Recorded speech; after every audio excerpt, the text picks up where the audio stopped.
శ్రీ రుద్రాంశ ప్రేక్షకులందరికీ నమస్కారం. నేను మీ కాకుమాన్ విరాట్ని.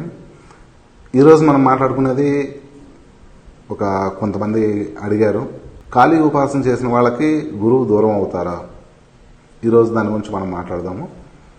నిజానికి కాళీ ఉపాసన మీరు స్థితికి వెళ్ళినప్పుడు అంతకు ముందే గతంలో కొన్ని ఉపాసనలు చేసి ఉంటారు. అది గురుముఖతాన్ని నేర్పినప్పుడు మీకు తెలుపుతారు. డైరెక్ట్గా ఎవరికి కూడా కాళీ ఉపాసన అనేది ఇవ్వరు. గురుమంత్రము అదేవిధంగా కొన్ని రక్షణా మంత్రాలు తీసుకున్న తర్వాత మాత్రమే కాళీ ఉపాసనకు సంబంధించి కాళీ మంత్రాన్ని అనుష్ఠానం చేయడానికి అర్హత పొందుతారు. అలాంటి వాళ్ళకి మాత్రమే నేర్పుతారు. ఇప్పుడు చెప్పిన విధంగా నిజంగా కాళీ ఉపాసన చేస్తే గురువు దూరం అవుతారా? ఇది పూర్తిగా అవాస్తవం అండి. ఇక్కడ కానీ ఇలా చాలా మందికి జరిగింది. అది పూర్తిగా వాళ్ళ దోషమే తప్పించి వేరేదైతే కాదు. సాధారణంగా ఏంటంటే శిష్యుల్లో అంటే గురువు ఎందు నేర్చుకున్న వాళ్ళు ఏంటంటే ఒక గురుముఖత ఎప్పుడైతే ఒక స్టేజ్ దాటి మీరు కాళీ ఉపాసనకు వచ్చి అందులో కొన్ని రహస్యాలు తెలుసుకుని ఆ దేవతా దర్శనం ఎప్పుడైతే అవుతుందో సాధారణంగా వీళ్ళకి మానవ సంబంధమైన దోషాలు అంటే ఇంకా సర్వం అన్నీ తెలిసిపోయినాయి, నేనే పెద్ద ఉపాసకుని అన్న ఫీల్ అయిపోయి కొంతమంది ఉంటుంటారు. సో అలాంటి వాళ్ళకు మాత్రమే గురువు యందు అభాద్రత భావం కలిగినప్పుడు కానీ విలువ ఇవ్వకపోవడం వల్ల కానీ గురువు తప్పుకోవడం జరుగుతుంటుంది. వాస్తవంగా ఇది వాస్తవం. ఈ ఒక్క విషయం కాకుండా మీరు ఏ విధంగా ప్రూవ్ చేయటం అనేది జరగని పని.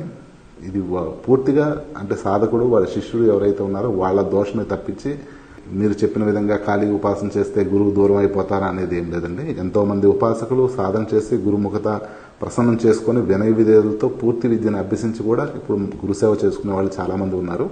ఇది పూర్తిగా అవాస్తవము. కేవలము మిడిమిడి జ్ఞానంతో దేవతా దర్శనం అయిపోయింది, అనేక రకాల సిద్ధులు వచ్చినాయి, లేదా అనేక రకమైన మంత్రసిద్ధిని పొందాను అన్న భావంతో గురువు యందు నిర్లక్ష్య భావంతో ఉండటం చేత మాత్రమే జరిగే అది దోషము, అది గురుదోషము. వాస్తవంగా అలాంటిదైతే కాళీ ఉపాసనలో లేదు.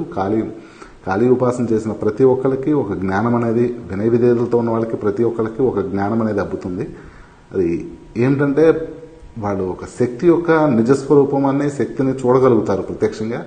ఆ స్థితికి వెళ్ళిన తర్వాత మాత్రమే ఒక లోపల ఉన్న అంటారు కదా కామక్రోధ లోభం మోహమదం ఆశ్చర్యాలు ఇవన్నీ కొంచెం ప్రేరేపించడం వల్ల మాత్రమే ఇలాంటి పనికిమాల పనులు చేస్తుంటారు. అంతేగాని ఇది పూర్తిగా అవాస్తవం. మన కలకత్తా ఏరియాలో కానీ లేదా కాళీ ఉపాసన చేసిన వాళ్ళు మనకు అక్కడి దాకా ఎందుకంటే మన రామకృష్ణ పరమహంసే ఉన్నారు. వివేకానందులు ఆల్రెడీ ఉపాసించిన వాళ్లే కదా. వీళ్ళు ఒక జ్ఞానంతో భావంతో వెళ్ళిపోతూ ఉంటారు కానీ దేవతల యందు భక్తి భావం కాదు. ఏదో కాళీ ఉపాసన చేస్తున్నాం కదా అనేసి బొట్లు ఇవన్నీ పెట్టుకొని తిరగాల్సిన అవసరం లేదు. వాళ్ళు ఉపాసకులే, కాళీ ఉపాసకులే. అలాంటిది ఎప్పుడూ కూడా గురువుని దూరం చేసుకోలేదు కదా. నేను ఇందాక చెప్పిన దోషం ఏదైతే ఉంటుందో ఈ దోషం చేత మాత్రమే గురువు దూరం అయిపోతారు. ఇది కాకుండా వేరే మార్గం అనేది ఏం లేదండి. మీరు ప్రతి ఒక్కళ్ళు కూడా కాళీని ఉపాసించవచ్చు. ఏదో భయపడవలసిన అవసరం అయితే ఏం లేదు. కాళీ ఉపాసన అనేది జ్ఞానానికి, మోక్షానికి, శక్తికి కూడా నిదర్శనమైంది, నిరూపితమైంది. ఒక కాళీ బ్రహ్మ విష్ణు మహేశ్వరాదులు కూడా కాళీని ఉపాసించిన వాళ్ళే. కాళీని పూర్తి సాత్విక పద్ధతిలో కూడా చేసుకునే విధానం ఉంది.